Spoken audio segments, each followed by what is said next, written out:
Santa Ana Boulevard split. California just launched the Certified Wellness Coach profession to help your workforce meet the increased demands for youth mental health services. Learn more at cawellnesscoach.org, supported by the California Department of Healthcare Andy, and Information. I need your help. I need that screen up. Is the fastest growing talk radio station in Southern California, home to 50,000 watts and an audience reach of 12 million listeners. KBLA Talk 1580 is a pioneer for Black audio content, including our groundbreaking $2 million climate justice campaign and the with most the callers, influential audience. and I'm trying to get Google up, but it didn't pop up. I'm like, So you see it's right here. Yeah. For the second consecutive And then the phone, you see that? Yeah. Oh, there it is. Okay. Thank you. So those are the icons right here. Thank you, bro. And beyond in Southern California. Let KBLA Talk 1580 power your advertising dollars. Our omni-channel custom marketing solutions are specifically tailored to connect with your ideal target audience. We leverage audio, podcasts, streaming, digital, social media, and local activations to get your message out to the Black community. Get in touch with our advertising team today at advertising@KBLA1580.com. That's advertising at KBLA1580.com. Come on, what are we doing? KBLA 1580. We've got you black. Hey, so I'm calling your show, 'cause I need to know. Show you this way to go. Hold on, hand off the door. Okay, hold on a second, Keisha.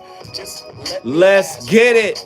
Exactly. Hit those like buttons. Tango, and I need to hit his side. Guess who's in here on the phone lines first? Nazarene X. What up?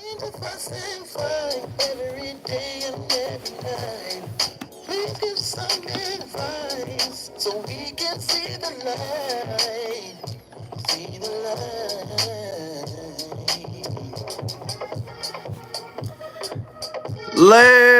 Like it up. Like it up. As Nzinga would say, if you know the words, sing along.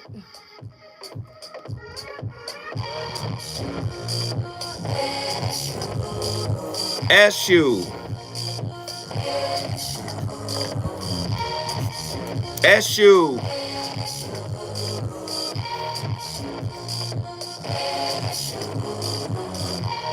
Odara. Iwoki. Alaje. Y'all ready?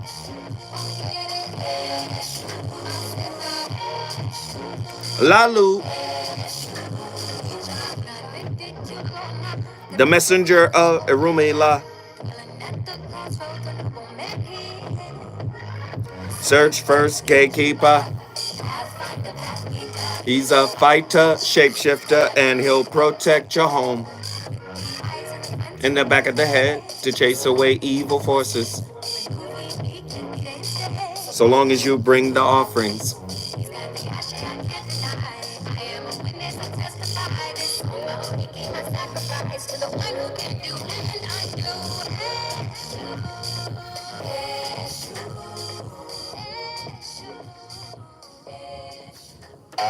I am your co-host, Tom Billiou, and I'm here with my beloved wife, Lisa Billiou. What's up? Hello. So, welcome to the show, everybody. Let's just start with Daniel Breeze. Daniel Breeze, we have dodged some of his questions. Just throwing that out there. Daniel Breeze, don't think I wasn't paying attention yesterday when we were going back and forth. In the DM, my man. All right. Well, Daniel Breeze. There it is. Hi, guys. My girlfriend and I have been arguing because I've been studying for a major exam and not giving her my attention. Normally, after a fight, I can switch back quickly, but this time I couldn't. I felt like I needed an apology for me to feel like it was resolved. I felt quite petty, but I couldn't understand why I wanted that. Do you have any advice for this? Yes. So the amazing thing is the way that you framed that question is so disarming. I've got to imagine it will be equally disarming for his significant other. Like saying, I'm being petty. I don't even know why I need this, but I need this.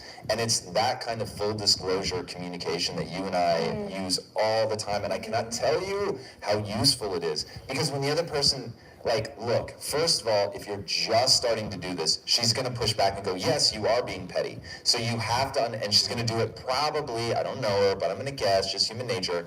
She's going to lash out. She's going to use your very vulnerable talk as a way to, to give you a little bit of a jab. Know that, like, get past that. Like, you guys will develop the communication style over time. You'll come to really respect that. So don't lash back out. Like, this is how humans work. So you're going to lower your defenses. You're going to get slapped in the face for it. And you have to know that it's a great long-term strategy. And so take the slings and arrows now, invest in her, show her how you want her to respond in the future, so that when she then hopefully one day tries the tactic as well, you don't hit her back. You start respecting it, and this stuff takes time.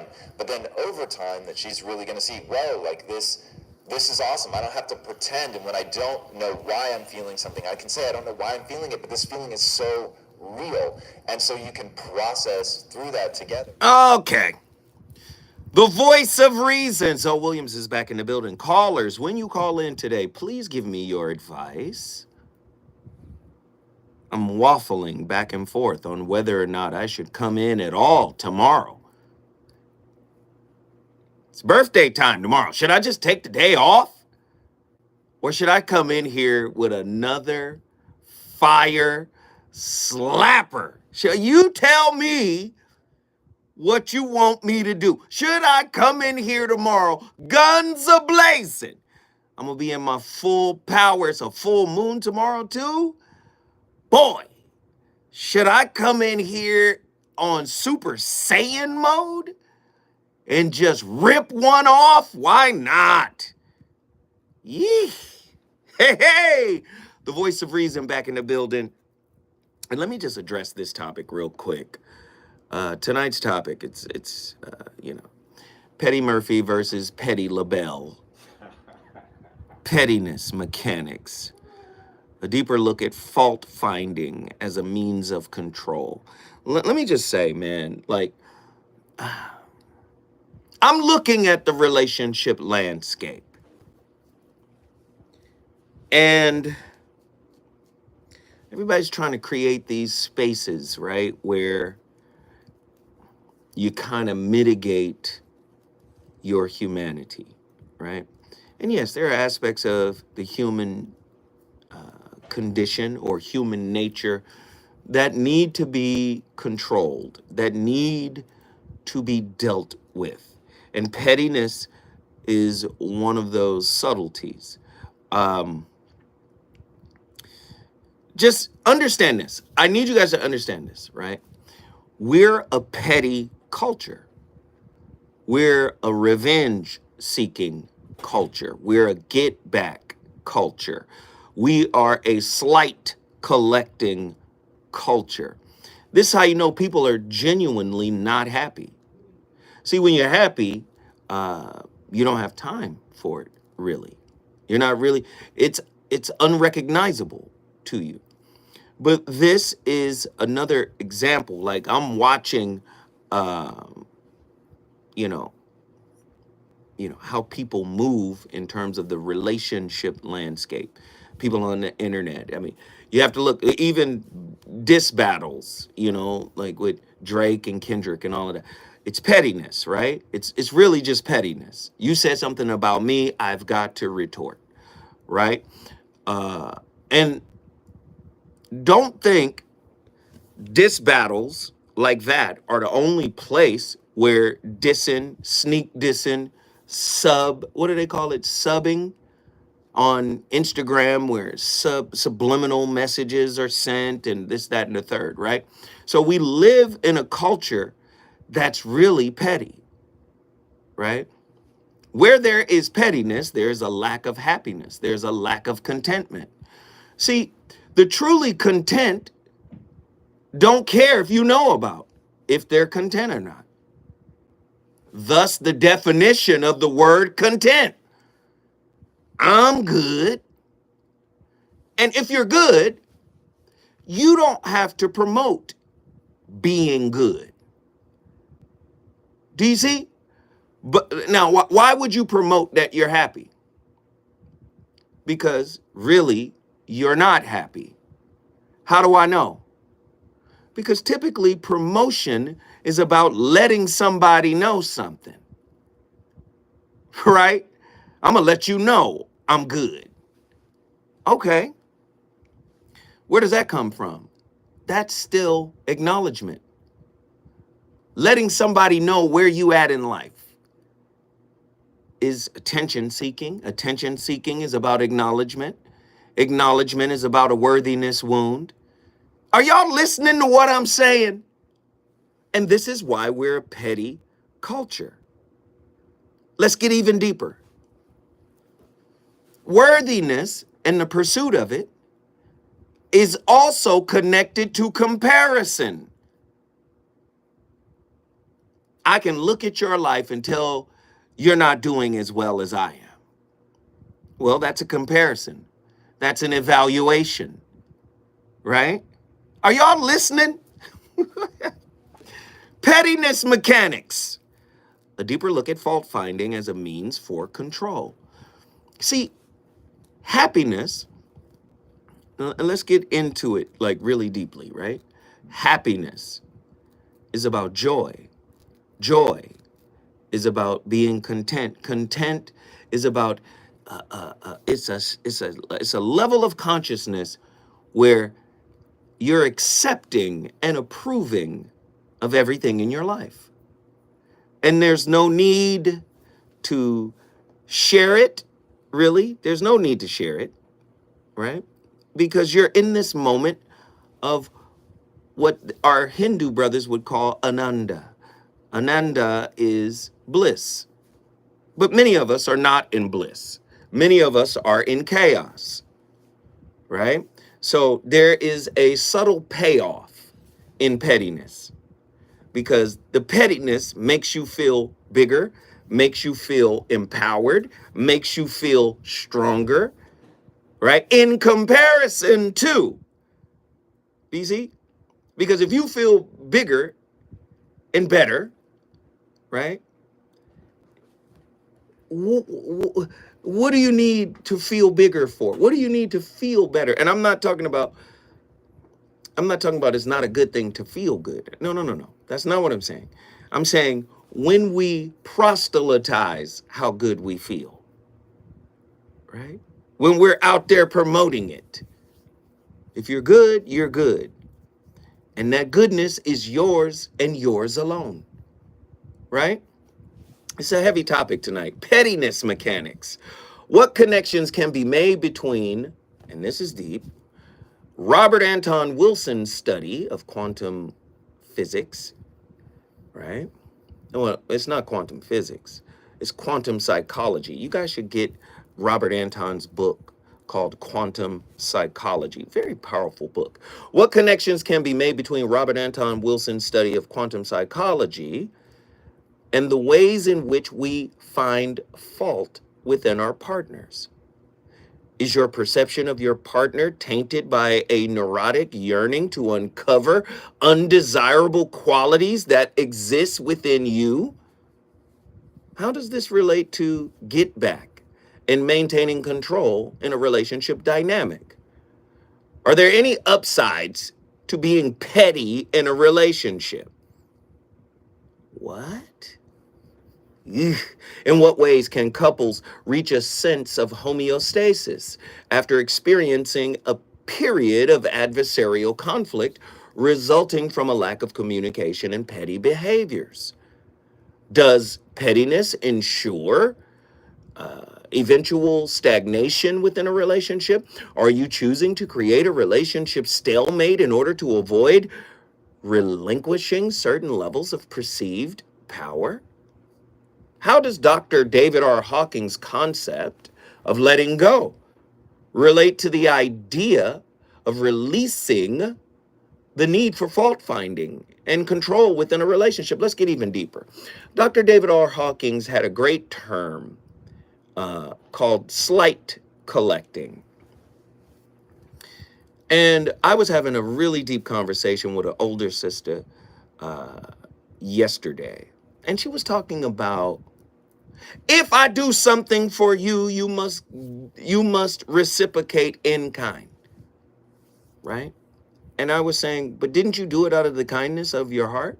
She even labeled herself as kind. And I was like, how can you call yourself kind when there's an expectation at the end of your kindness? Very interesting. People think when they do something, it is natural to expect something back. And you guys remember the show we did on nice versus kind, right? If you are a kind person, you are not looking for a payoff. Many people are being kind, quote unquote, so that they can get the acknowledgement that they're after. So really, they're putting a down payment on acknowledgement, on approval, right? On acceptance even. Wow, you're really a good person. You did this for me. Thank you so much. Some of the customs that we have, that we are programmed to have in a particular culture, imprisons our ability to actually elevate to a level of kindness. And I mean true kindness, right? Can pettiness be a defense mechanism rooted in insecurities and fear of vulnerability? How can one overcome this barrier to intimacy and connection? Whew. Are y'all listening? 1-800-920-1580. Get to your phone lines. Get ready, get ready, get ready, get ready, get ready, get ready, get ready. Is there a correlation between childhood experiences of criticism and fault finding and the propensity to engage in petty behaviors in adult relationships? 1-800-920-1580. You know the questions are slapping you upside your dome piece. How does societal conditioning and gender roles play a role in the manifestation of pettiness within intimate relationships? Let's just get even deeper. Was your mama petty? Was your daddy petty? Is your family petty? Huh? Do you come from a culture of slight collectors? Is everything you do in a relationship kept in a secret scorecard book? Huh? Do you judge the value of what someone does for you in reciprocation of what you have done for them? Do you evaluate it as if this isn't worth as much as what I did? I'm asking. I want to know. What role does ego play in the need to constantly seek out faults in our partner? Right? See, do you hear how people say, oh, that's narcissistic? Yes, everybody has narcissistic tendencies, right? But when you're constantly looking to find fault in another, is that not the actions of a narcissist? See, the narcissist has this cycle, right? The first cycle is putting this person on a pedestal, pedestalization, aggrandizing the person, love bombing the person, making the person feel as if they are a unique find in the universe. But then slowly, the narcissist begins to do what? Devalue the person. Is pettiness about devaluation? Is that a narcissistic trait that many of us have? I'm fault finding. I'm slight collecting. Ooh, I'm keeping a journal of perceived slights, right? And I'm doing that because eventually I'm gonna tell you about yourself. I'm gonna devalue you. Woo! When we come forward, the voice of reason is going to the phone lines. I need to talk to everybody tonight. The reasons that we're here, the reasons that we fear, our feelings will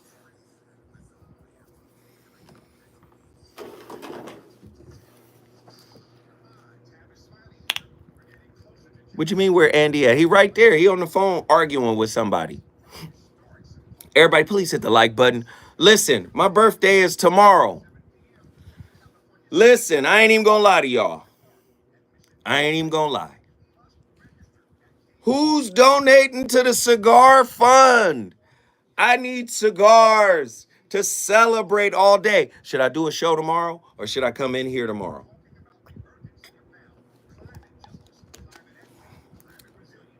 Huh? Should I do a show tomorrow or should I come in tomorrow? Everybody hit the like button, hit the like button, hit the like button, hit the like button, hit the like button. Like it up. It's free. It's free. It's free. Like it, like it, like it. Moderators assemble. Please put my Cash App. Who was that? Andy? I think I'm going to come through though because I really want to do this work. Can everybody hit that super chat tonight? Let's get 35 people to hit that super chat tonight. We just asking people for a little bit of change. $5. Y'all can do it. It's all gravy. Hey, Andy. Who was that?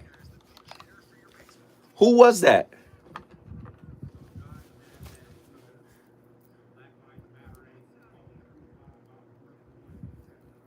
Oh.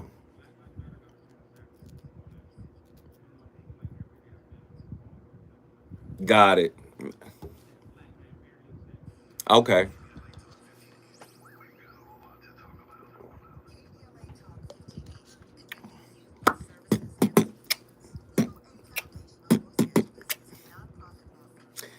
Can you believe my oldest son called me today? He called me early in the morning. He was like, Dad, what do you want to do tomorrow? I said, you? You calling me about birthday shit? You? You know, my son is, he like me. He like a nomad. He's, he's very to himself. He was like, Dad, you want to go somewhere? You want to do something? I was like, come on, Sag. Come on. Come on, firstborn. What? And I told him, I said, nah, I don't really want to do nothing. I was like, I don't mind seeing you. I said, I'd like to see you.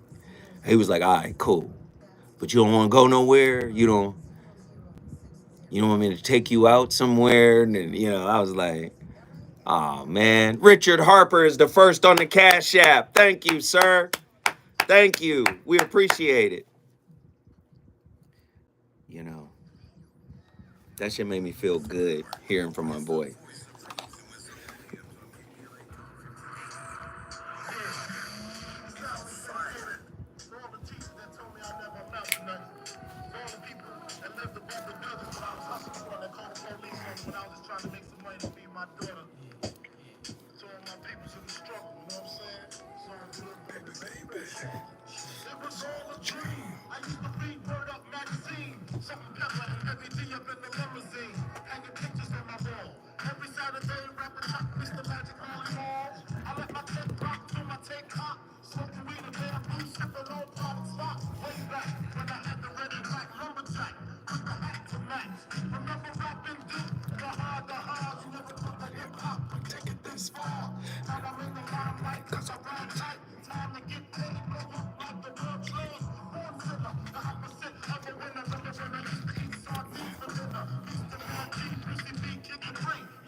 Hi everyone, welcome back. I have a topic today that I hope will be greatly beneficial to you.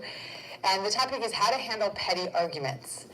And we may very likely have these petty arguments with our spouses or our boyfriends or girlfriends, our children, our parents. You know what I'm talking about. You know what a petty argument looks like, what it feels like, the chaos and the drama that it can bring up. The silly littleness is what we fight the most about. Pause it. I'm sorry. We're going to go back to the clip. I'm triggered. Don't you hate having conversations with people and the way their mind is set up, they take offense to things that they shouldn't take offense to? They think you're saying something about them that you're actually not. They think they know what you're saying. They think they know the intent behind what you say. And they take your whole conversation down a rabbit hole that's laced with their insecurities in an accusatory fashion. And I just be like, what? You got that from what I said? See, to me, that is a manifestation of pettiness as well. Because even when you give context, they still want to believe what they want to believe. They still want to see it the way they see it. It now has morphed into a competition. Pettiness. Slight collecting. Have you guys experienced that, or is it just me? You can play a little bit more of that. Proactively bring into my own petty arguments and just really own fully and completely. The first step is to breathe. Usually when we're in a heated, silly argument, we're completely clenched, we're completely in control. Stop it. I don't want to breathe. I don't want to breathe. And then they get mad at you when you just disconnect. All right, never mind. You got it. You got it. It's yours. Never mind.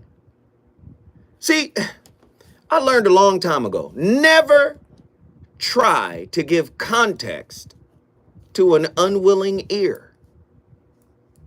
If a person got their mind hell-bent on what they think you talking about, and they are resistant, reluctant, recalcitrant, they don't want to hear nothing you gotta say, what? Cool. You got it. You're 100% right. I concede. See, I don't like pettiness. I really don't. I like to communicate for understanding. I like to communicate for clarity. Many people are communicating to win. They're communicating to belittle. They're communicating to demean. They're communicating to compare, to denigrate. Oh, when we come forward, voice of reason, phone callers, get in here. Girls used to diss me, now they write letters 'cause they miss me. I never thought it could happen, this rapping stuff. I was too used to packing ice and stuff. Now honeys play me close like butter play cold. To the East Coast. Biggie was rhyming so good, he was making mistakes. Down to the East Coast or up to the East Coast? Mississippi down to the East. Mississippi is the South, if I recall. Just fact checking a little bit. What up? Welcome to the show, everybody. Let's get a roll call. What city are you from? Listen, this is my longest break. 6 minutes. Now's the time. Now's the time. If you want to support my Cash App, if you enjoy the content, if you're here every day and you're loving on what I'm doing, if you guys enjoy what I'm doing, please, please, please support the channel. You can support the channel by going to the super chat, which is the $ at the bottom of the chat. You could give $2, $3. We call it the Twos and Fews crew, right? Or if you want to give it directly to me, you can support by hitting my Cash App, which is $ZOWHATNETTER. $ZOWHATNETTR. Please support. Now, during this 6-minute break, which is the longest break of both hours at the 30-minute mark, we're at 7:31 Pacific Standard Time, 10:31 Eastern. At that time, we're off the air for 6 minutes because of commercials. Please get in here and support your brother's channel. Moderators, assemble. Please spam the chat with my Cash App. Now, if Nzinga is in here, Nzinga, you would like to know. Today, I was going to play an all Jay-Z playlist. But then I realized Jay-Z is Sag. Y'all season ain't for another 6 months. And I was like, Biggie's birthday was yesterday. Let me go on and rep Biggie today. Annie Gemini, hey, Nicole, thank you for the Cash App. Let's get these Cash Apps rolling. Let's go. That's 2 Cash Apps. I'm asking for 28 more. I would ask for 77, but I know everybody's not going to do it. But look, let's get in there. And what do they call it? It was Veronica Conway who called it Cash Mob. Show your love. Support. Let's all Cash Mob this channel or the Cash App. Just support in any way you think you can. You can hit the like button. You can share. You can do all of that. But if you enjoy the content, please support your brother by hitting my Cash App or the Super Chat. Yo, the new book, I know you guys hate hearing from me about the new book. I don't think you guys understand how hard it is for me. Yo, LS Jefferson, thank you. I don't think you guys know how hard it is for me to not talk about the contents contained within the new book. Like, all the topics are skirting around the new book.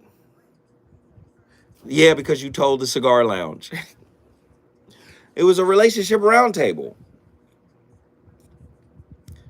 But when I tell you,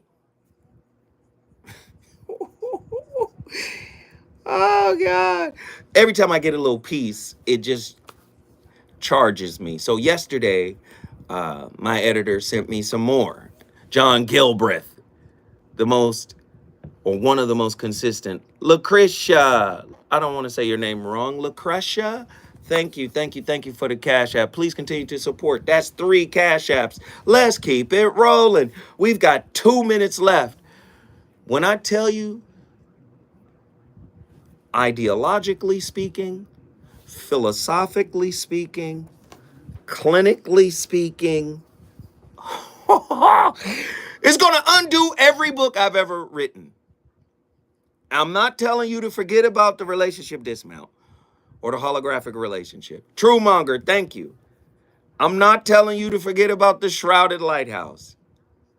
But when you see how this book is laid out,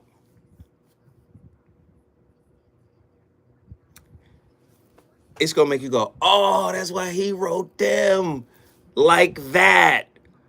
Oh, hell nah. And the concept is so crystal clear, yet complex. Y'all gonna be like, nah, hell nah. So this is our plan, right? The plan is, we were writing this big ass proposal or whatever, and we're gonna ship. And we're going to try to get a shop and try to get a book deal. If we don't get a book deal, I'm going to create a link in the name of the book, and we're going to do pre-orders for the book. I'm not going to wait. But when I tell you, I feel like this might be the last one I'm going to write. I feel like this, unless God goes, I said that about the Shrouded Lighthouse. Unless God goes, hell nah, got something else. But this one,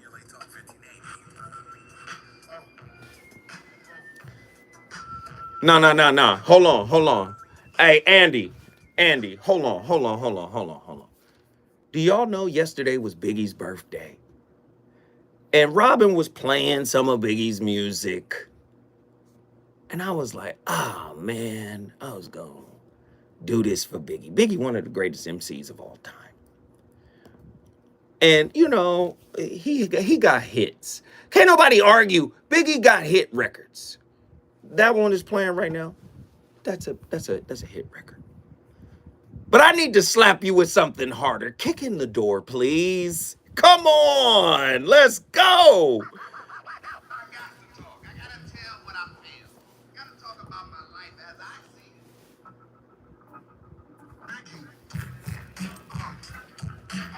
Clip right after.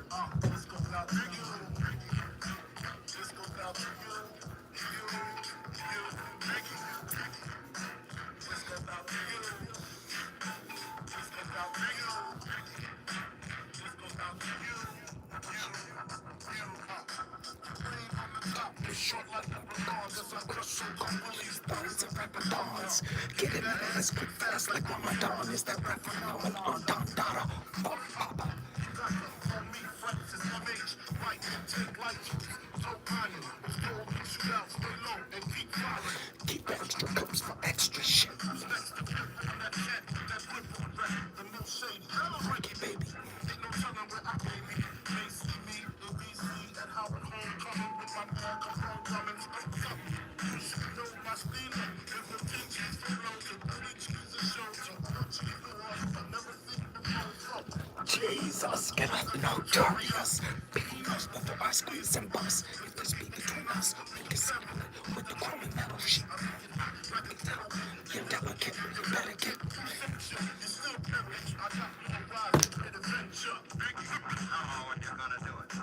Woo!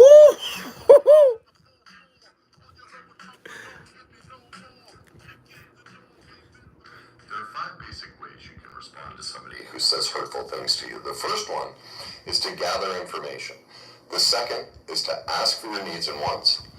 3 is celebrate their no. The 4th is don't become the offender. And number 5, set boundaries. Now I'm going to go through all 5 of them for you. The first one, gather information. The first thing to recognize is when anybody is saying something hurtful, they're having an emotion. And that emotion is all about them and not about you. Now, I know we all think people make us feel stuff. But if you've watched my videos in the past, I've referenced a book called How Emotions Are Made by Lisa Feldman Barrett. Now, she's in the top 1% of all scientists cited for her work in the world because of what she's discovered about emotions. And what she has discovered about how emotions are made and how they work is they are learned behaviors. And no matter if you are 30, 50, 80 years old, when you have an emotion in the present moment, you're actually reliving an emotion from childhood. It's being brought forward. And so you're having a life experience that's really based on your past, that you are actually doing to yourself. We all create our own emotional reaction. Perfect example of this is just think cultures. Certain cultures, like if you eat, and I think it's Asia, if you slurp your food and make tons of noise, then the woman or whoever made the food would have an incredibly joyous emotion because it's culturally accepted. Pause. To make That's called a culture script or cultural schemata. Everybody think they're original thinker out here, but you're programmed by classical conditioning, just like Pavlov's dog. You get in your car. This is Pavlov's dog right here. This is Pavlov, right? You get in your car and you don't put on your seatbelt. What does the car do, Andy? If you're driving, Andy, what does the car do if you don't put your seatbelt on? What happens? What happens? You're gonna get that ding. Ding. Well, Pavlov's dog. Ring the bell, right? The dog starts salivating. You get the ding in the car. That's part of classical conditioning. Now, another part of classical conditioning is cultural conditioning. You hear he gave the example of an entirely different culture where smacking and slurping is acceptable. In another culture, that might be seen as offensive. Go ahead, finish the rest. America, the exact opposite. You know, it's like you'd get a terrible emotion. So you see, we all learn these emotions in childhood from these experiences, these definitions we all place on things. And so we're always just bringing emotion from the past into the present. So what that means when someone's being hurtful to you is it usually has nothing to do with you. It's unhealed pain and emotion from the past. They're seeing a situation. Okay, that's enough. You know how many unhealed, happy people there are out there? They be fronting like they happy, but they be unhealed because they do unhealed things. Now, this isn't a judgment because I believe most of us are unhealed.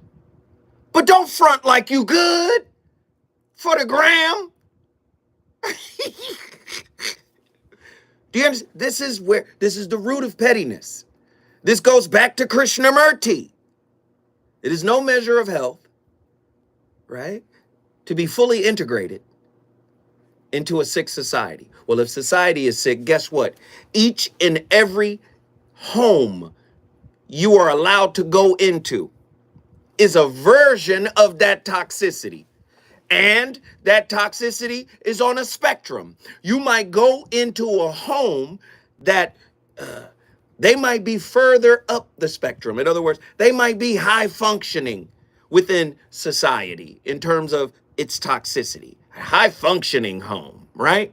And if that home is more high functioning than the home you were raised in, you might see those people as better. And envy and jealousy may emerge from you. Like, wow, why couldn't I have been raised in a situation like pettiness is part of the programming. Fault finding can often serve as a mechanism for control. It's a subconscious tool wielded to maintain a semblance of power and dominance. This behavior, rooted in deep-seated insecurities and fear, can manifest in subtle ways that may go unnoticed or undetected by the untrained eye. By delving into the realm of metaphysics, theoretical physics, psychology, philosophy, we can unravel the complexities of pettiness within relationships and explore its implications on our emotional well-being and the connection with others. Do you understand how important it is to break up with what raised you? Do you understand how important it is to undo everything you learned? I'm not saying everything you learned was bad, but definitely not everything you learned was beneficial. When I come forward, I see I got full lines. When I come forward, we talking to Oakland, Houston, Atlanta. Atlanta was first on the line. We got to go there first. When we come forward, the nation will speak.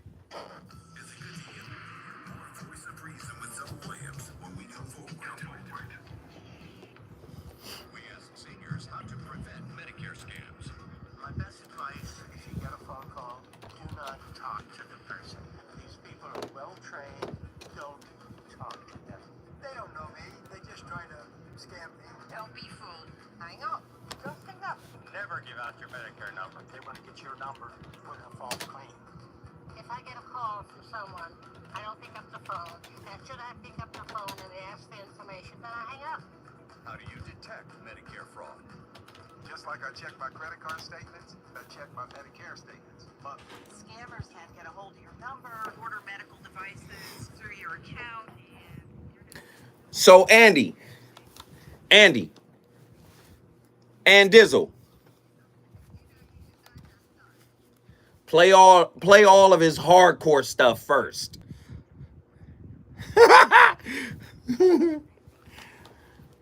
Come on, y'all. Hit that Cash App. Hit that Super Chat. Somebody just dropped something on the Super Chat. We're at $25 on the Super Chat. We appreciate everybody for sharing. Thank you, thank you, thank you. None but love, none but appreciation. Thank you for the love. Thank you for the love. Thank you for the love. Keep going. Keep supporting, y'all. This is a great show. I'm enjoying everybody for being in here. Please continue to hit that like button, okay?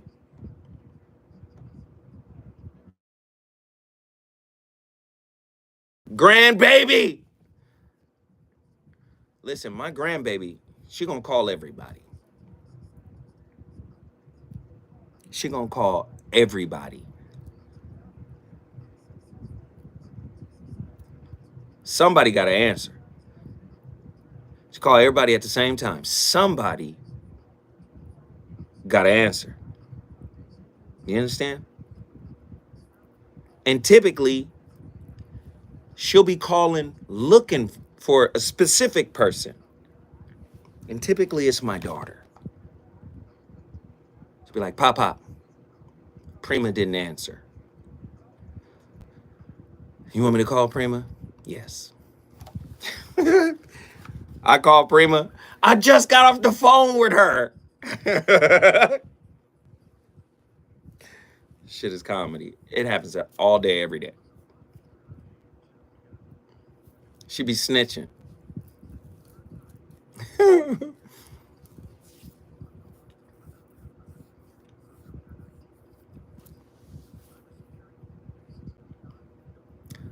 Come on, y'all. Now's the time. I can shout you out during the commercial. It's hard for me to shout you out during the show.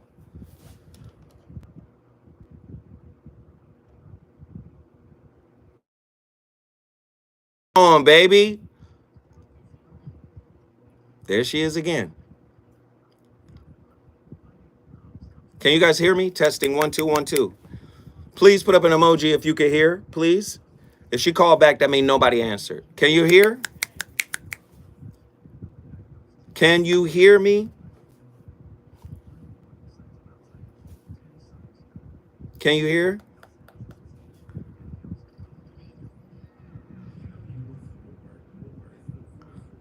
Audio good. Okay.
It's real.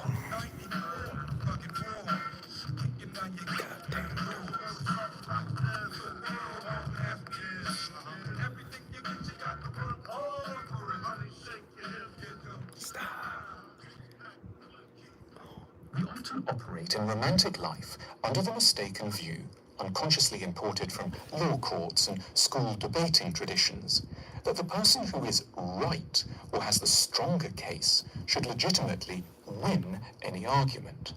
But this is fundamentally to misunderstand what the point of relationships might be. It is not to defeat an opponent. There are no prizes for winning other than self-satisfied loneliness. The point is more to try to help each other to evolve into the best versions of ourselves.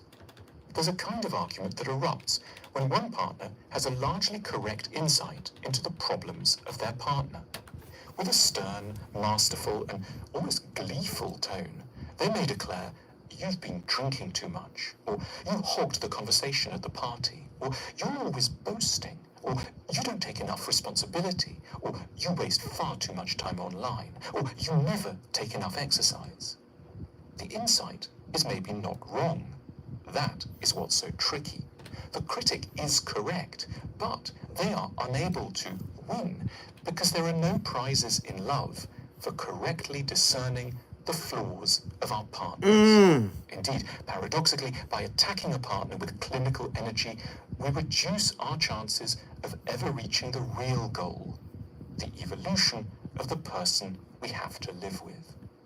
When we are on the receiving end of a difficult insight into our failings, what makes us bristle and deny everything isn't generally the accusation itself. We know our flaws all too well. It's the surrounding atmosphere. We know the other person is right. We just can't bear to take their criticism on board, given how severely it's been delivered. So we start to deny everything, not because the accusations are wrong, but because we're terrified. The light of truth is shining too brightly. The fear is that if we admitted our failings, we would be crushed, shown up as worthless, required to attempt an arduous, miserable process of change without requisite sympathy, and that unless and until we reform ourselves, we would have no claim on the affections or forgiveness of the other. That's why we insist that we do actually do enough exercise, that we have been working very hard, and that we've never wasted any time on any embarrassing websites. We feel so burdened with shame and guilt already, a lover's further upbraiding feels impossible to listen to. There's too much pre-existing fragility in our psyches for us to admit to another difficult insight into what's wrong with us. Can I just give it to you? Nobody, listen. People like they right. Okay. You want to be right. Oh, fine. You're right about that. That's fine. Just concede you're right. Right? Okay. You're right about that. But ultimately, if it leads to the devastation of your relationship, was being right worth it? Do you understand? Let me tell you something. The reason why people think being right is more valuable than people is because people don't value people. We value ideas, our ideas, because our ideas are part of our conditioning. Our conditioning is part of our ego. And to relinquish any of that is to relinquish ourselves. So it's a kind of death. So I'd rather keep this idea than keep you. You're a problem. Let's look at it this way. Dr. David R. Hawking says it this way. Learn to let go of the illusions of the ego and discover the real you with this, listen, collection of ideas you may have picked up from the past, from your ego, from your mind, and learn to move into spiritual enlightenment from the oppressive rule of the ego. Many of us have no wins against our ego, right? Our ego keeps us unhealed. What is the ego? Well, according to Freud and Carl Jung and those guys, it's part of a three-headed monster. You've got the id, the superego, and the ego. The ego is conscious. That is the tip of the iceberg. The id and the superego are submerged in the subconscious, right? But that's where all your darkness is. That's the shadow, right? So what does the ego do? The ego is the referee between the id and the superego. The id is the animal limbic system that says, I want it right now. If I don't get it right now, it's a problem. The superego is the moralistic side. We don't have to have it right this second. Let's evaluate. Let's see. And then the ego says, okay, let's compromise and see if we can get a win-win for both of us. Do you understand? That's how it works. But if you've conditioned pettiness, if you've been conditioned to be petty, that is your norm. If you've been conditioned to compare, if you've been conditioned to get back, if you've been conditioned to get your lick. Do you see? That's where the problem comes in. Healing always involves facing truths we'd rather not face and accepting responsibility we'd rather not accept. Dr. David R. Hawkins. Get Dr. David R. Hawkins' work, especially his work called Letting Go, the Pathway of Surrender. Very powerful work Do you understand? Like there is. Okay, I'm sorry. I'm on a tangent. Let me get my callers in here. Nazarene X, Atlanta, Georgia. Get in here. Your Kansas is on point. We out of line. We good? Okay, because you you've been on long enough. I said, man, I had to say what I needed to say, but I see you, man. I gotta get you in here, brother. Talk to me. I shoot from various angles. One thing, for one, my cynicism, I learned that word like within the past year or so. Like I use it to my advantage because to that extent, like I looked into the etymology, like when I started really looking at words and just back to the tone of how we can take language and terms and stuff like that and just use it to our benefit, whether to transmute it or stay away from it, all of that. Mm-hmm. But the long and short, like, cynicism apparently was a term given to a group of individuals that were basically at that time following along with or behaving such as someone who was deemed a cynic or a dog-headed type of person at the time. Because basically back then, people didn't really want to be hit with the naked truth, and that's what cynics did, literally sometimes. So fast forward all of that too, come to find out petty from a root standpoint means of little significance. Ooh. So to actually be petty on one side, you have to be patient, which was really big to me too. Mm. That's the part we're overlooked while we're quote unquote just being rocked to sleep by that energy, right? But it's like people, when you feel insignificant, that mode that you drop into that is stuck there is because you feel insignificant. So all of your actions are then by default or by design just you're fishing for acknowledgement. But chances are you are, side by side with someone who cares to acknowledge your energy, period. Perfectly all are aligned for a reason and all of that. You won't even have to fall that far back behind the proverbial 8-ball. Wait, stay with me, brother. Stay with me. You're cooking right now with some of the rarest ingredients, man. This is good food. When I come forward, back to Atlanta we go.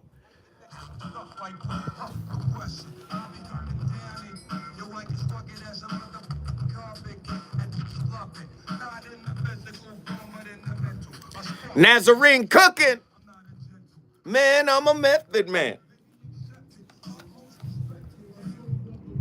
Stop, look, and listen.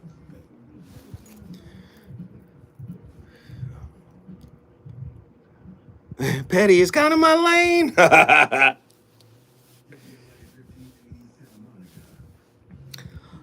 Hey, y'all.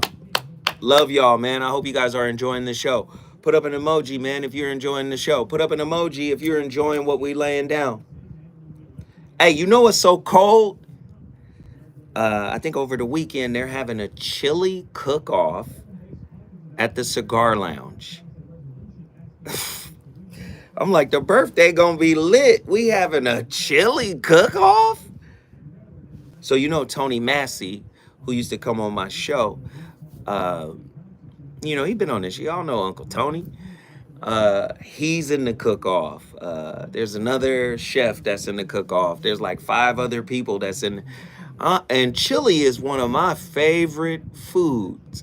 And I know, have you guys been watching that Old Country Man? I think he's from Kentucky. The key thing they need to have is that motherfucking cornbread. If they got some motherfucking cornbread with that chili, boom, it's gonna be crazy. It's gonna be crazy.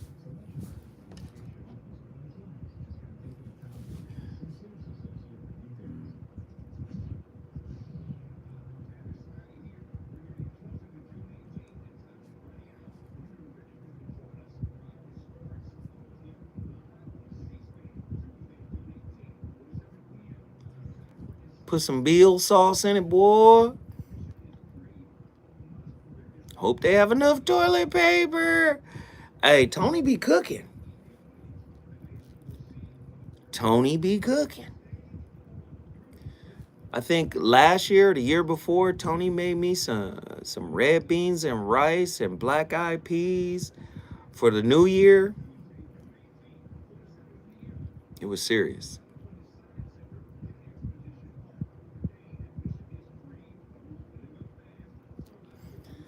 Come on, y'all, hit the like button, hit the like button. What's up? Why are we so it's been tough. I get it, man. It's been tough. I get it. It's been tough. I understand. But that first hour flew, and here we go. Has your soulmate become your cellmate? Does black love still exist? What are your bedroom turnoffs, fantasies, and fetishes? Now I'm Financial hungry. infidelity. I'm dating a bad person.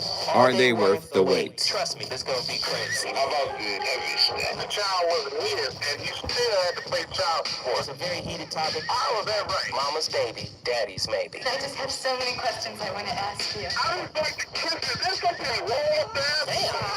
He told me he had a vasectomy. I'm pregnant. Betrayal has been committed. Hit you with the bad vibes routine. How does he maintain his humposity? He likes it when it pinches my nip. Why can't you open up, brother? I'm a karate man. Karate man on the inside. They don't show their weaknesses. Yeah.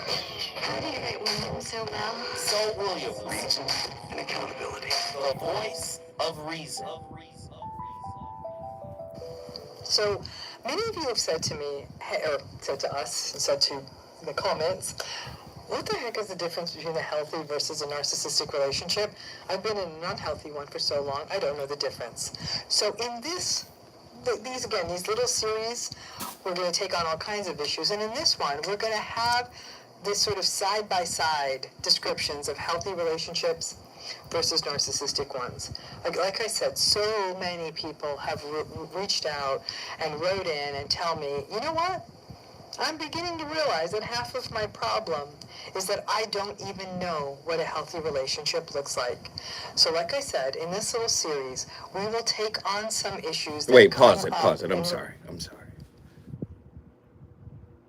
Don't you know that getting exactly what you want and what you prayed for isn't necessarily healthy? Go ahead. Finish it. Between how these themes and these dynamics may play out in a healthy versus an unhealthy relationship. So let's begin with a dynamic that's probably never healthy, but let's break it down, which is insults. This is an easy one to begin with. Most of you are like, insults don't seem like a healthy part of a relationship, because by and large, healthy relationships do not involve insults per se. Mm-hmm. Insults can be anything from a diminishment of someone's abilities, telling someone, yeah, you're a lousy cook, you're a terrible provider, you're the worst present wrapper I've ever seen, whatever an insult would be. You might insult someone as a person. You're the worst. I can't believe I have to be seen with you. I could do better than you. Insults could be about a person's appearance, a person's preferences. The list goes on and on. I'm not talking, an insult here is what I'm not talking about good-natured ribbing, like fun jabs at silly foibles, ranging from, bathroom habits like passing gas to putting strange condiments on food. We know the difference. An insult has edge, it has a sneer, it has contempt. An insult is intended to harm. An insult, here I'm talking about devaluation, dehumanization, making someone feel less than. It doesn't feel funny. You don't want to laugh. It leaves you feeling angry, hurt, not enough, and unsafe. That's insult. And insults, frankly, are the love language of the narcissistic relationship. It's about the narcissistic need to dominate, coupled with the contempt that narcissistic people feel for the people that they need. So by insulting them, it limits any kind of intimacy and any kind of vulnerability, and it also allows the narcissistic person to maintain control, power, and dominance. Now, in a healthy relationship, insults aren't a thing. Good-natured ribbing, for sure. But those little good-natured, little playful jabs, those work because a healthy relationship is a safe place. I will say the people closest to me joke about how I think ginger ale and a soak in the bathtub are apparently the cure for everything, and that a grown woman of 55 years of age should not be carrying a backpack and calling it a purse. And I joke with the people who are very close and dear to me how they need to stop watching Lifetime movies and considering a Lifetime movie to be a documentary. And those of you I'm talking about in my life, you know who you are. And we talk about it and we know it makes us smile and laugh and we don't feel hurt. Many times people in narcissistic relationships who face down contemptuous, bleak insults. And that can be coupled with other abusive language like name-calling or lots of abusive use of obscenities. Those folks will try to soft pedal and say, oh, now we only hurt the ones we love. No, we don't. Or people caught in these relationships will say, that's just us being comfortable. In a relationship, you should be able to say anything. Not so sure about that. Over a lifetime of hearing insults, when that happens, it sort of seeps into our emotional DNA and it transforms us. We become more accustomed to hearing them. We may even... Man. Dr. Romney, she don't be playing. But I'll be the first to say we're all guilty of some of the examples that she laid out. The reason why people are getting tired of the word narcissist is because social media has grabbed it. NPD is in the DSM-5. Okay? Not everybody is clinically diagnosable as someone having NPD, narcissistic personality disorder. So please understand that. Once YouTube and Twitter and well, it's not Twitter, X, IG, once all of that gets a hold of an idea, they're going to drain it of its significance, of its relevance, right? Everyone has narcissistic tendencies. In order to be diagnosed as NPD, someone who suffers from NPD, there's certain criteria. There's a list of things or behaviors, and you got to have like 5 or 6 of them for a sustained amount of time. They go, oh, okay, there you go. That's you. So not everybody is narcissistic, okay? But everybody has narcissistic tendencies. And again, if you live in a contaminated society where acquisition, tell me it's not narcissistic to think, I've acquired a better relationship than I had with you. Tell me that's not a narcissistic thought. Right? And if you're happy, we would know about the new relationship. Are y'all hearing what I'm... If you're truly happy and content, right? It's not something that needs to be promoted. But many people promote from this space because they want it to be known. They want to compare. They want to compete. They want to be petty. But that's who we are. Krishnamurti. Without knowing yourself, without knowing your own way of thinking and why you think certain things, without knowing the background of your conditioning and why you have certain beliefs about art and religion, about your country and your neighbor and about yourself, how can you think truly about anything? Without knowing your background, without knowing the substance of your thought and whence it comes from, surely your search is utterly futile. Your action has no meaning, has it? See, this is how you know you're dealing with a petty person. Because everything that's wrong is attributed to someone else. That's why they're petty. You know why they're petty? Because they're not content with the enigma of self. See, who am I turns into what I have. It comes from what I've accomplished, what I've done. My relationship with this new person is better than my relationship with you. Do you see? That is a form of pettiness, right? Let's get even deeper. Shawnee, yes. I don't really think I love Shaq. After all those kids and all those millions and everything. Okay, fine. We don't need to know that. But I guess, we got to sell books. Okay, cool. David R. Hawkins puts it this way. Life is too short to start your day with the broken pieces of yesterday.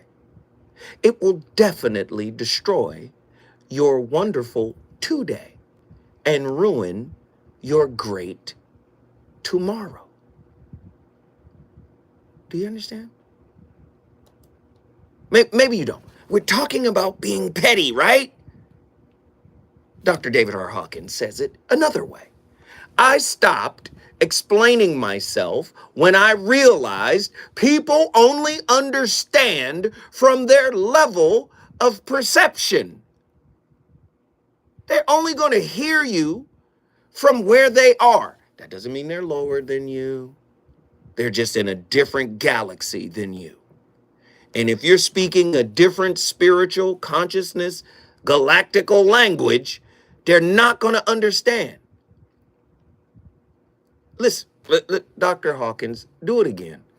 When you learn to accept instead of expect, you will have fewer disappointments. See, I don't know who we talking to.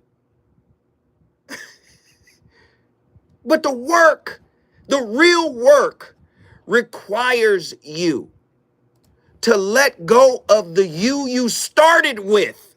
That's the real work. You petty because you came from petty. I know. Nobody really wants to hear this. I know nobody wants to get broken down like this. Okay, Nazarene X, get back in here with your final thought. No. I'm just stirred up. Again, I say this with all humility, reverence, respect, and love. I really love the story in Scripture when it's the thing with Christ in the wilderness, he about to get taken, everybody sleep. Mm-hmm.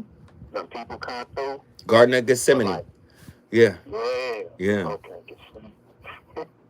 So one thing is that African proverb that say, ears that don't listen to advice accompany the head when it's cut off. So check. Mm-hmm. Christ let the dude ear get chopped off and put it back. Mm-hmm. Victory for me, knowing when you are just resting in the position of victory, ultimately, I look at that and say, like, yo, God be petty for real. Like, it's kind of funny to me.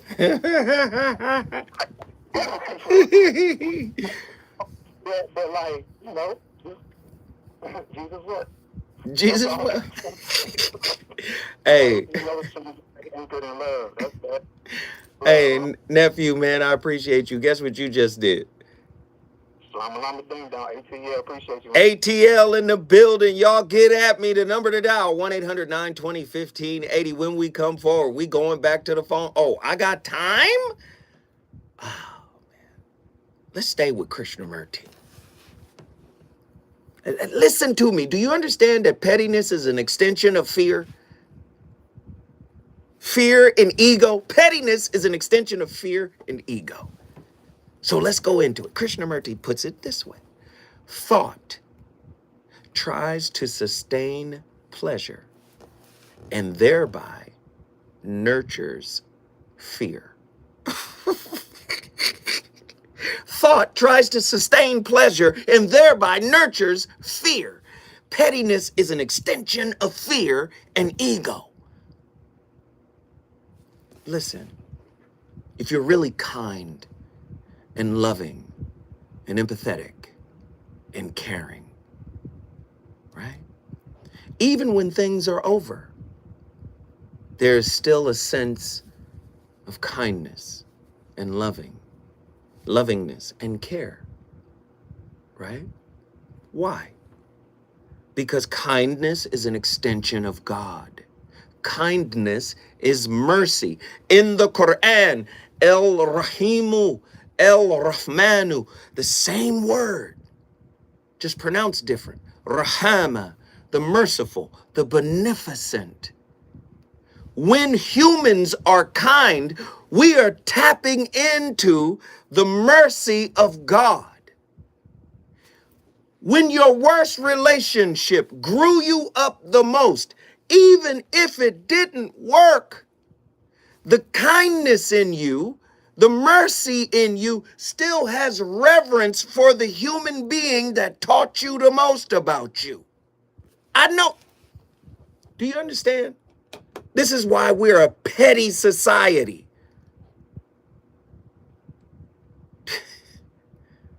Does this make sense? Are y'all resonating with what I'm trying to say to you? I'm listening to folk on the internet. I'm looking at all the relationship folks out there. Nobody really knows. And I'll give Iyanla Van Zant hers, right? I'll give Iyanla Van Zant hers. Much respect to Iyanla. I resonate with her words, right? But a lot of people just don't understand the spiritual nature of relationships. It's not about getting what you want. It's about unraveling yourself, right? It's about untangling yourself from how you evaluate, from how you judge. It's about reconditioning. Not enforcing the condition, but reconditioning. No, this isn't for me. Human beings, each one, right through the world, go through great agonies. The more sensitive, the more alert, the more observant, the greater the suffering, the anxiety, the extraordinary sense of insoluble problems. This is why we're addicted to quiet. This is why, you understand what I'm saying? We want a soft place to land. Everybody wants it. But nobody wants to cultivate it from within. It's too hard. It's too difficult to look at someone or to look at oneself and accept it with empathy, reverence, and rahama, grace. It's too difficult. I'd rather put the onus on somebody else. Do you understand? When I come forward, I promise you, the voice of reason, we're going to the phone lines. Let's get it. Reasons. The reasons that we're here, the reasons that we fear, our feelings will disappear. Listen here. Voice of Reason with Zoe Williams on KBLA Talk 1580.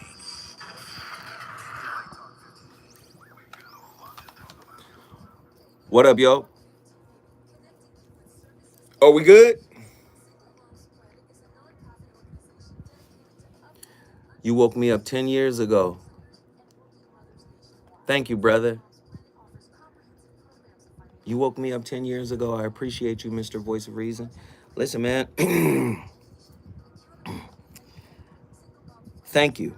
First and foremost, thank you, New Dawn Arises. First and foremost, thank you. Again, I'm not perfect. I just pointed in a direction and you did all the work, brother. I just pointed in a direction. You did the work. I deserve no credit for any of that. The fact that you're here, the fact that I'm here means we're on the same level. Okay? We're on the same level. I'm no better than you. You're no better than me. And this message that is coming through resonates at our level of consciousness. To be on a certain level of consciousness,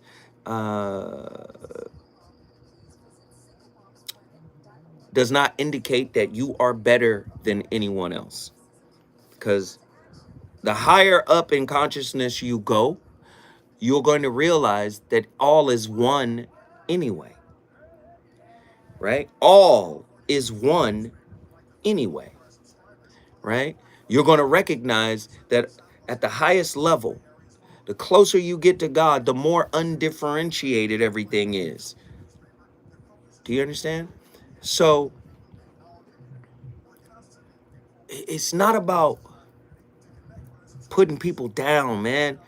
It's about having the space to be a human being, be on your journey, fuck up the way you fuck up, learn from your fuck ups, apologize for your fuck ups, be sincerely remorseful for your fuck ups, excavate your fuck ups, and get the jewel and the wisdom out of your fuck ups. That's what life is about. That's really what it's about. Right? All this other shit is for the birds. Oh, here we go, y'all. In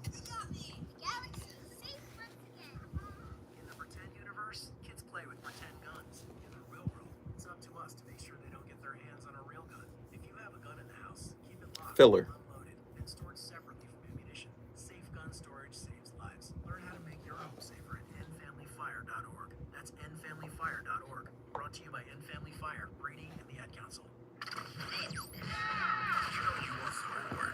It's the voice of reason with Zoe Williams on KBLA Talk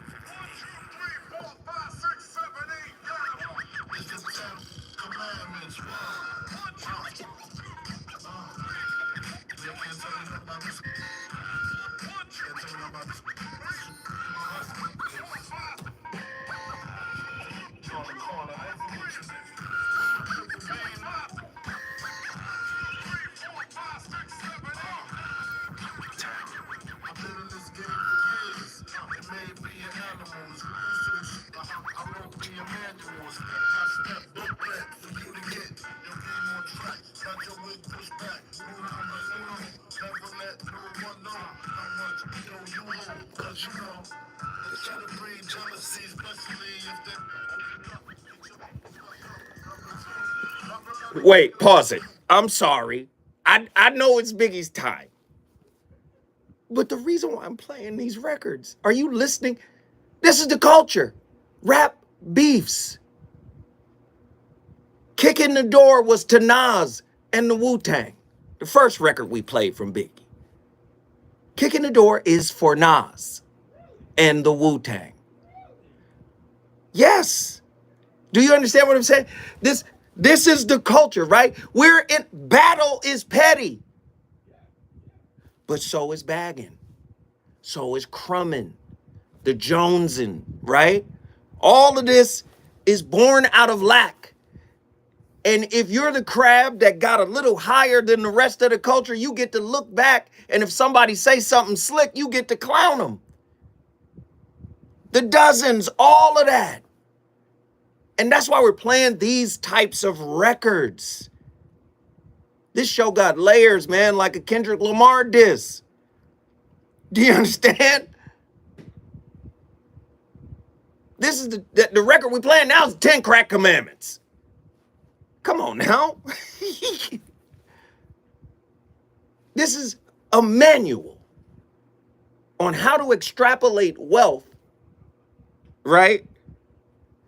From an addicted, socio-economically impoverished people. Come on, man.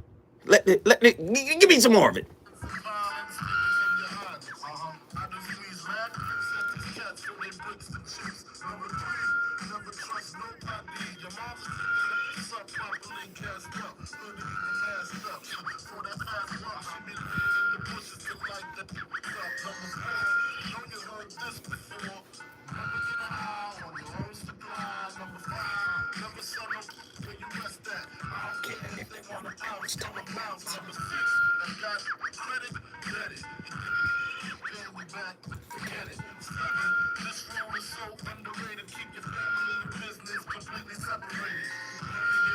don't mix like two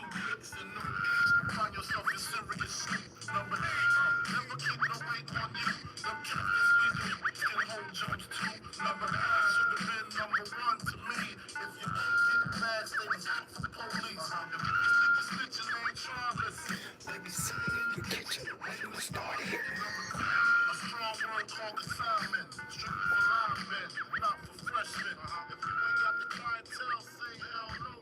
'Cause they gon' want their money when we sleep, man.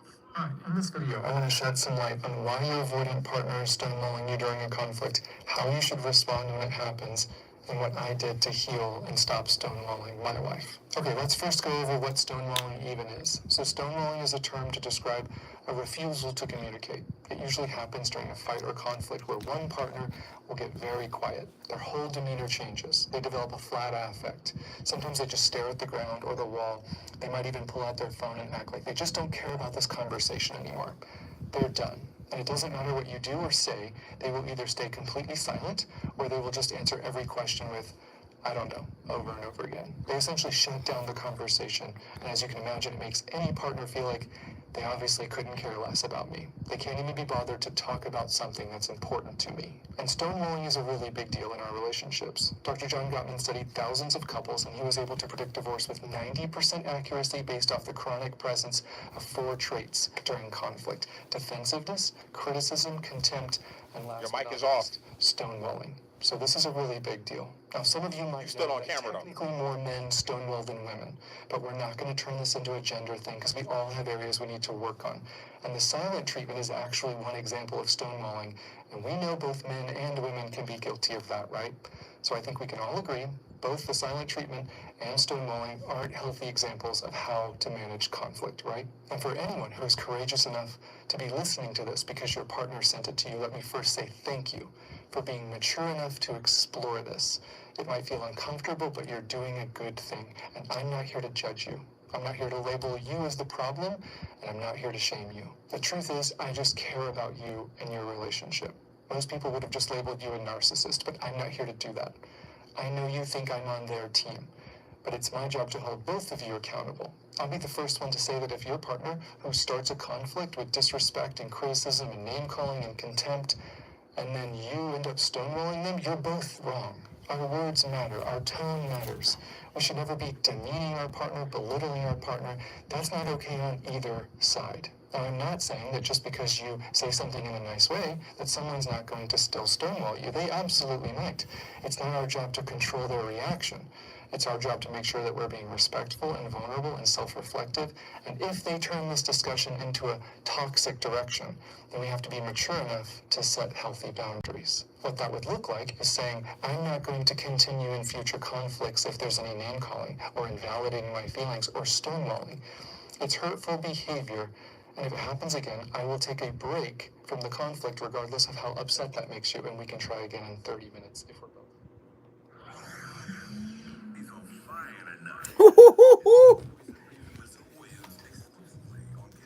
Yo. So do you see stonewalling, right? How that's an extension of pettiness. I know we need to have this discussion. I know we need to talk. But I'm going to take that away from you because I know you want it. Woo!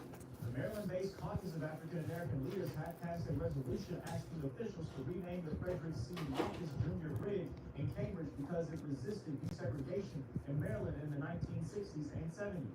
On Monday night, a delegation from the group called Cambridge City. That was my exact intention. See what I mean? So I'm talking to you, Attila. That whole, to be petty, that whole clip was talking to you, Attila. Horsery.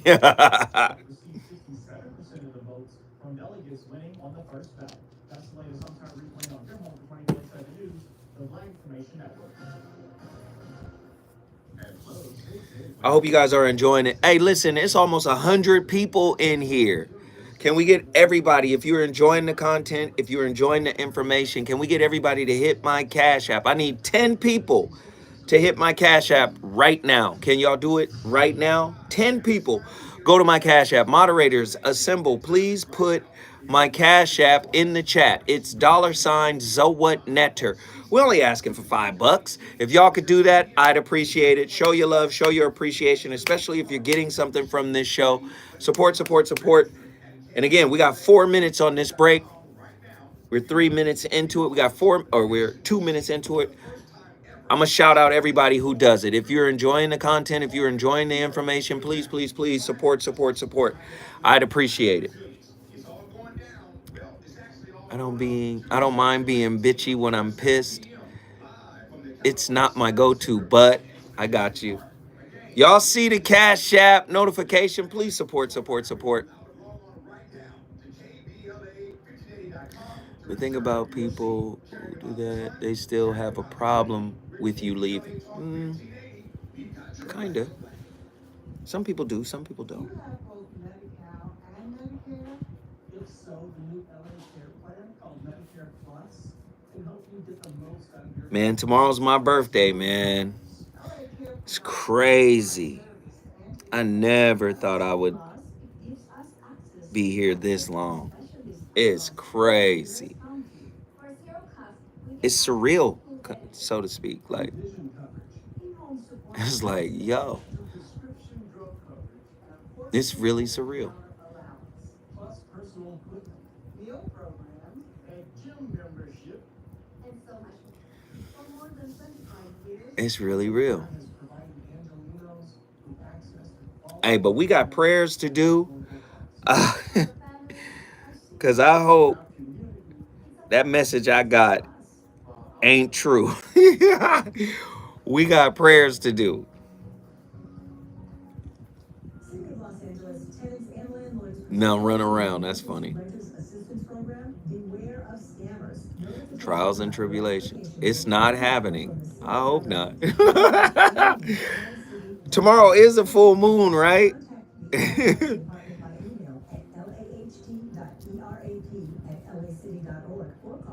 I hope not. But yo, the message was like tsunamis and everything. I was like, what?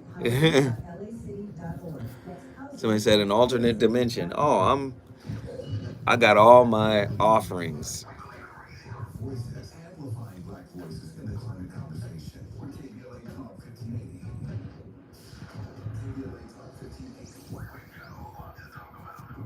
KBLA Talk 1580 believes in community empowerment.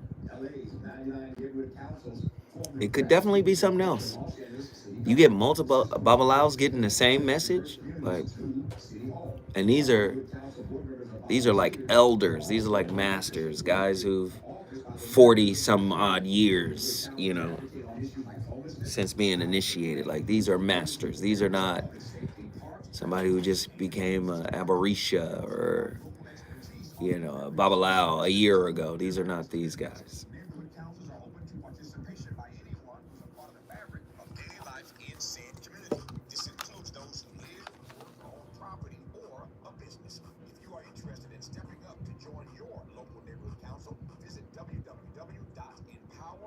Definitely could be internal and mental.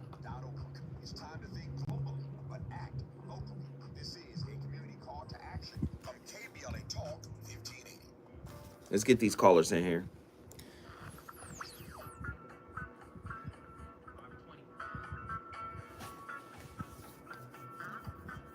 I was like, on my birthday?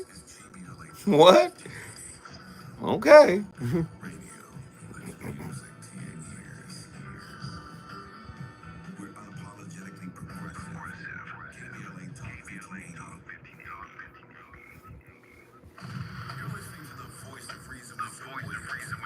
What are the odds, right?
So we're talking about relational conflicts.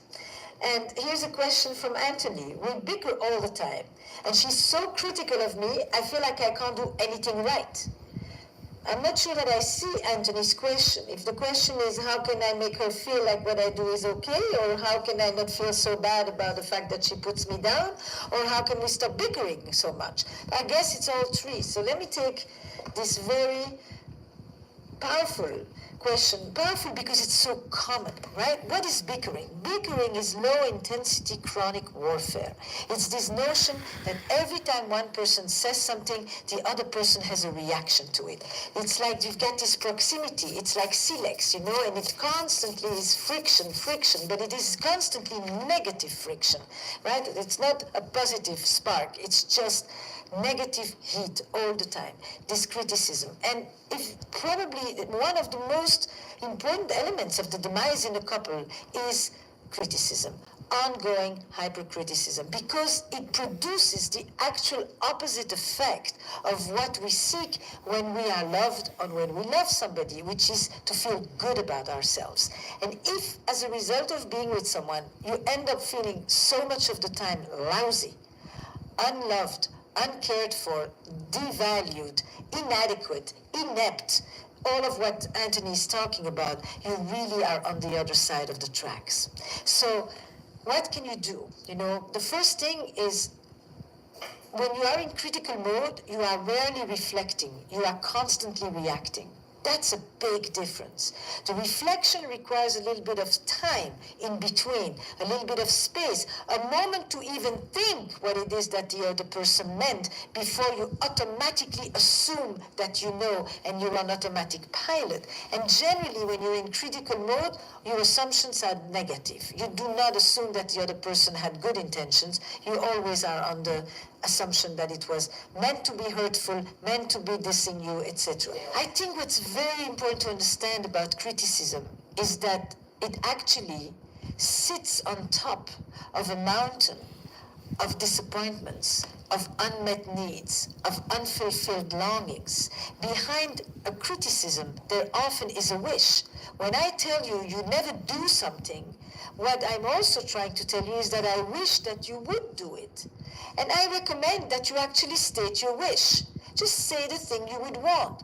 But then often I'm going to get, but I've already done that and I got nothing. And so rather than experience the vulnerability of putting myself out there and asking the question and waiting for the possibility that you won't meet me, that you... Do you see? They're explaining the masses. What she's talking about is not the exception to the rule. She's talking about the masses. This is how most people do.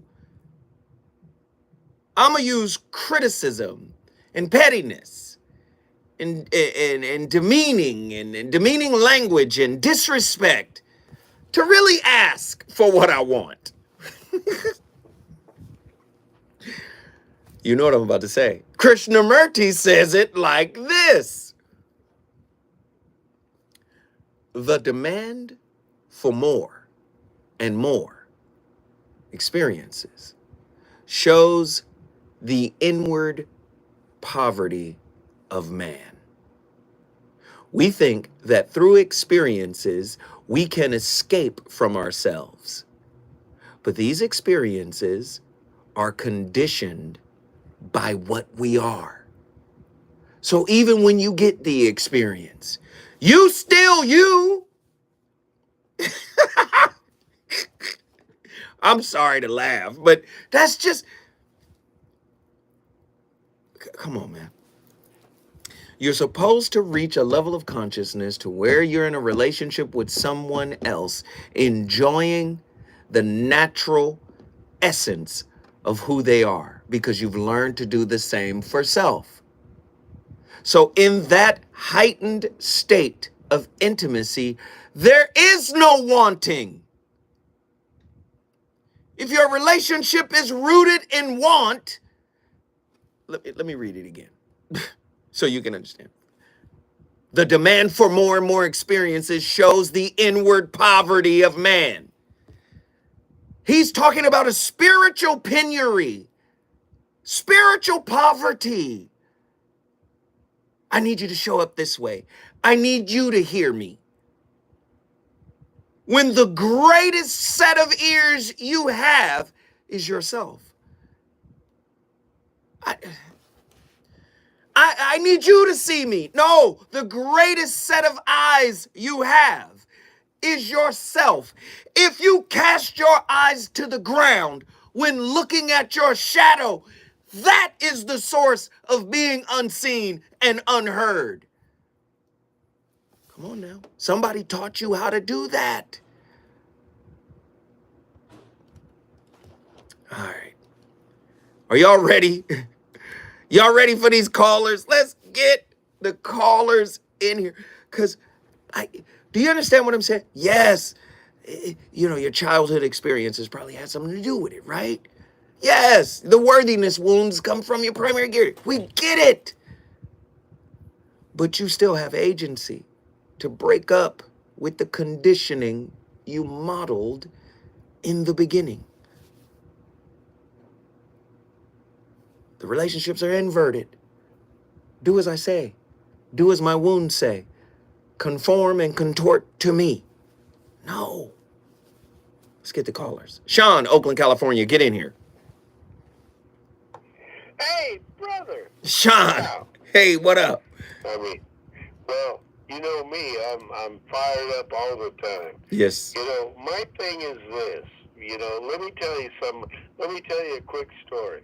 So I didn't make the big leagues, but I was a prospect at some point in time, way back in history. And, I got to a certain point, where, I'm out in the outfield. Now I'm an outfielder. At that time, I was a pitcher, first baseman, blah, blah, blah. But at the time, I was an outfielder.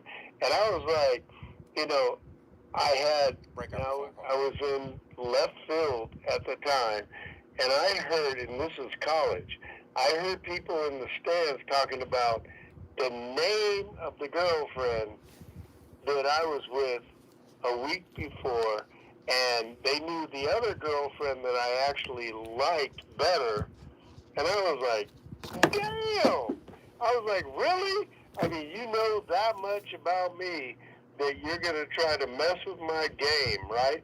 So I laughed in my glove because I was taught at a young age in baseball, you're going to have people coming out to try to throw you off your game.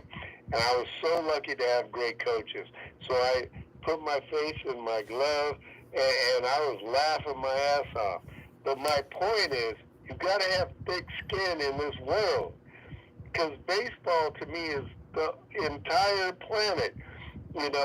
People, even if you don't like baseball, it's the longest season. You can go 0-15 and then 5-1, 5-1, 5-1. You're back in the mix. You keep fighting. You keep working hard as you can. That's what a relationship is. And you try to respect the person in your relationship, but sometimes you're going to have to just laugh in your glove and not let them know that, right? You're going to have to be a poker guy. There's the other thing. You're going to have to be a poker person and not show them that you understand that they're ripping you a new one, but you know what? You can take it because you have thick skin. Mm-hmm. Brother, we need to have thick skin in this world. This is how this world works. I love it, brother. I love it. I appreciate you. Thank you for hanging on the line. You brought Oakland, California in the building. When we come forward, we're going to Houston, Texas. Let's keep talking. Let's get it.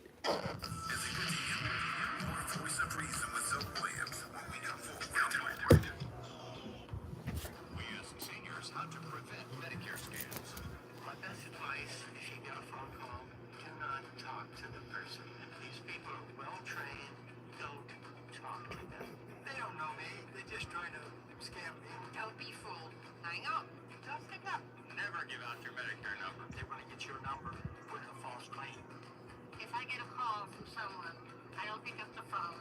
And should I pick up the phone and ask the information, then I hang up. How do you detect Medicare fraud? I gotta chill. What am I doing? What did I do? What? What did I do? What? What? Nazarene, what did I do? Nazarene, did I say something? What did I do?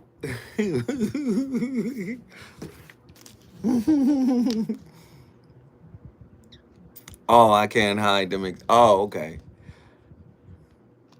Oh, that's what he means.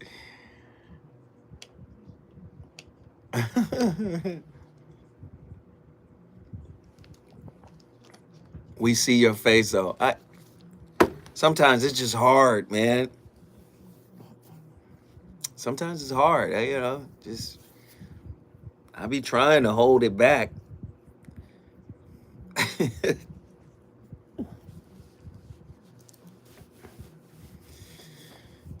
Go home, lay down, call it an evening.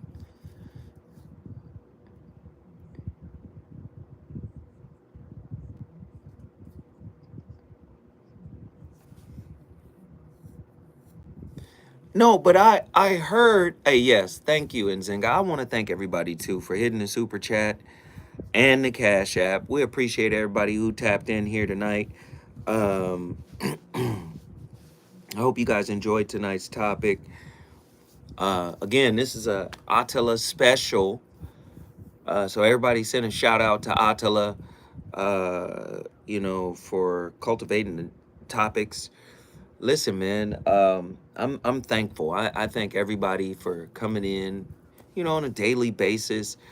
Don't forget to download the podcast, all of that, man. Yeah, I just appreciate y'all for showing up.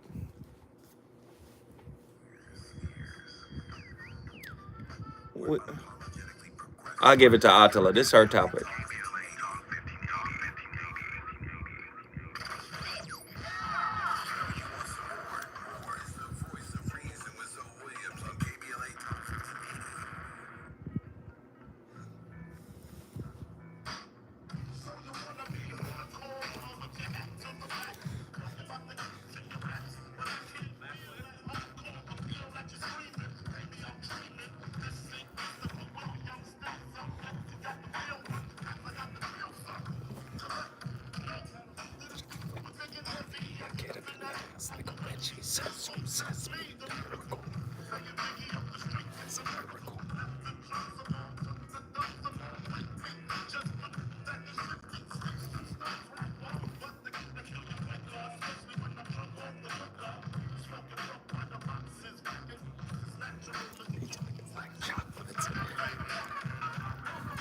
My God. Biggie Smalls. The Notorious B.I.G. Machine Gun Funk. Produced by none other than Easy Mo B. Come on, Biggie. Whoo, Lord. But we had to play these records, right? Because they highlight a level of pettiness. And I love it. I love it. It was part of his magic, man. One of the greatest MCs of all times. Got to shout him out. That's, my co-host is my playlist. And you don't think it locks into the topic when in fact, it actually does. A petty culture produces petty art. No one in the world can say what Kendrick did was not art. But it was petty. A minor is the pettiest line of you trying to strike a chord. I bet you it's in A minor. What? That is the height of pettiness. Let me get Attila in here from Houston, Texas. Attila, what are your thoughts? Let me get out of your way. Go ahead. What up? All right, so I'm really glad you brought up K-Dart. All right, so when we're talking about antidotes of dealing with pettiness and petty people, underestimation is your greatest superpower. When somebody thinks they know you, their ideas about you are so solidified, that is like gold. And I like that Nazreen brought up the idea of patience, because pettiness is a long game. It's not for the weak, right? So to me, I think pettiness is anger really from unrequited niceness or niceties, if we want to talk about relationships. You mad because what you hoped you was going to get from the situation did not work out, right? And even when you talk about bringing up validation, I'm going to take it a step further. You want to be worshipped. No, sir. We ain't doing that. We ain't doing that. And don't get me wrong. I think there is room for validating and understanding your partner. However, if you're dealing with somebody who maybe is more of an anxious, preoccupied, there's not enough validation you can get to that person in the world. Right? You meant to do that? You meant to come in here and slap people? Okay. You thought about this. I said you thought about this. Yeah. Oh no, I've been sitting here over here, stewing, because that's what people do when they're constantly underestimated, right? You learn how to hit back in the right spot. Forget the number of spots. It only takes one hit. So I'm telling myself a little bit, as a fearful avoidant who has thrown up a lot of people in my life, I like to call it more like a door slam. Because again, like I told you, it's unrequited niceties. When you're someone who operates transactionally, you cannot reconcile the fact that your transactions sometimes come up void. And that's just the reality, because people have a right to not give you what it is that you're looking for, no matter how nicely you ask for it. And so slamming the door in people's face can be a way to protect yourself, but it can also be a way to, quote unquote, stick it to the man. So what I've had to learn is just to be more direct. And so if that means that I was mean, oh well. But it's taken a lot of time for me to become comfortable with the idea that, quote unquote, being mean is not an indictment. It's just a characteristic. Good Angela! Good stuff. Angela, Lord have mercy. She done took us to church. We appreciate it.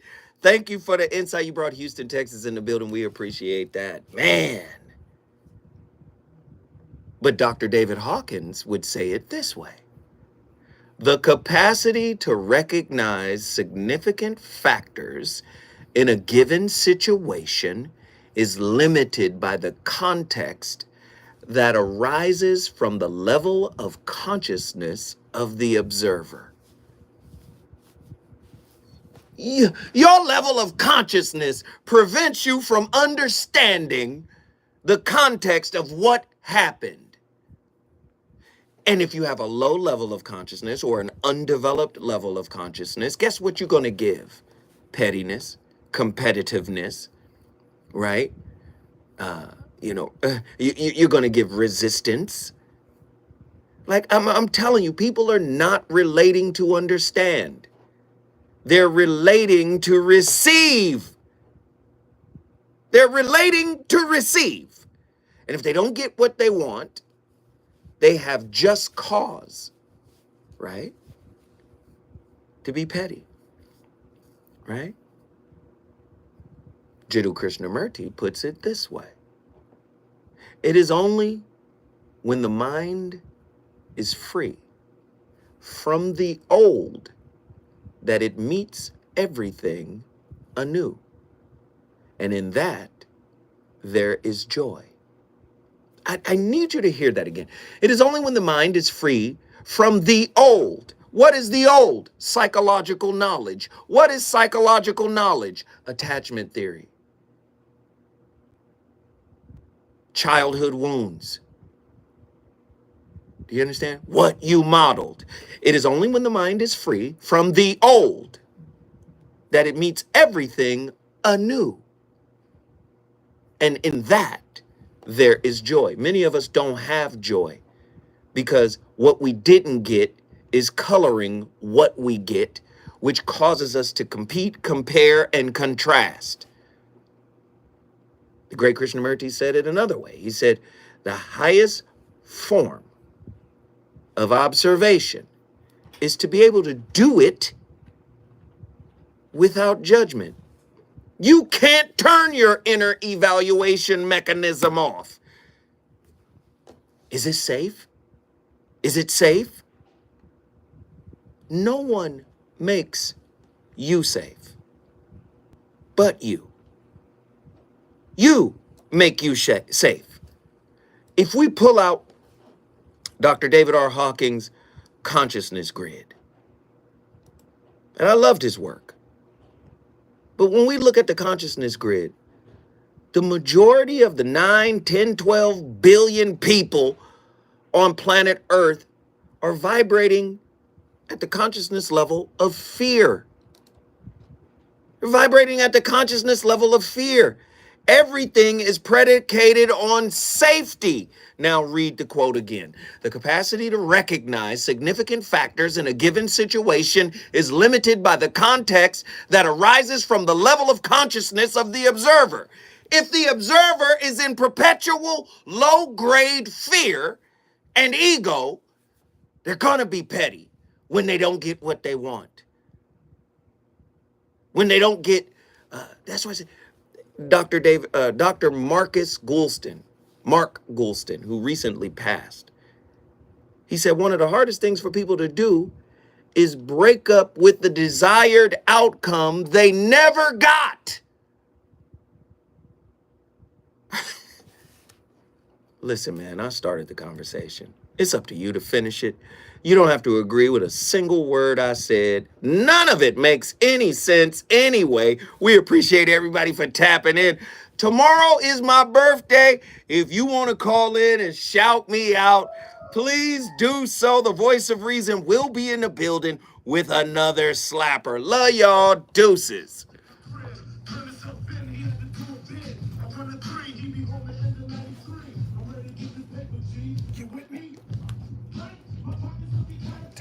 And I'm stressed.